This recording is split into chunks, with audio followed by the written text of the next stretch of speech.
অনেক দিন পর আমি গিয়েছিলাম আমার মেঝো মাসির বাড়িতে। তো মেঝো মাসির বাড়িতে কেন গিয়েছি অবশ্যই শেয়ার করব।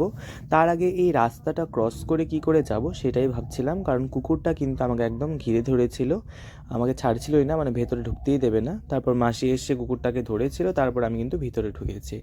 আর ভিতরে ঢুকেই দেখলাম বুনু কিন্তু ফোন নিয়ে ব্যস্ত, অনেক বিজিও আজকে। তো কেন বিজি সেটাও তোমাদেরকে শেয়ার করব। তার আগে থ্যাংক ইউ, ধন্যবাদ। বল, কিছু বলতে চাইস? কি বলবো, কিছু আমি খুবই বক্তব্য? খুশি। আমার দাদা আমাকে কংগ্রেচুলেট করতে আসছে, চকলেট নিয়ে আসছে।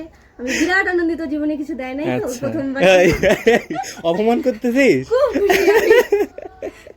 এই প্রথমবার টাকা বললো হাত দিয়ে, আমি দারুণ খুশি। সেলিব্রেট করতে হবে এটা। তো আজ অ্যাকচুয়ালি বুনু জিএনএমে চান্স পেয়েছে আমাদের আলিপুরদুয়ারে। তো এই খুশিতে বুনুকে একটু উইশ করতে গিয়েছিলাম।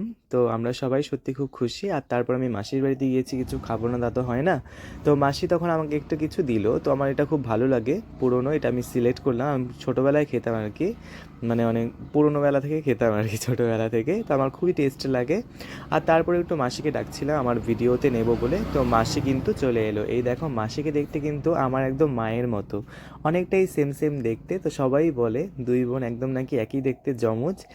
তো মাসির বাড়িতে অনেকক্ষণ সময় কাটালাম, আর তারপর আমি এখন বাড়ি যাব, আমার অন্যান্য আরও অনেক কাজ আছে।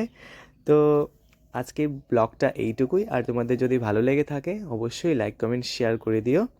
আর অবশ্যই আমার বুনুকে আশীর্বাদ করো, ও যেন এগিয়ে যেতে পারে।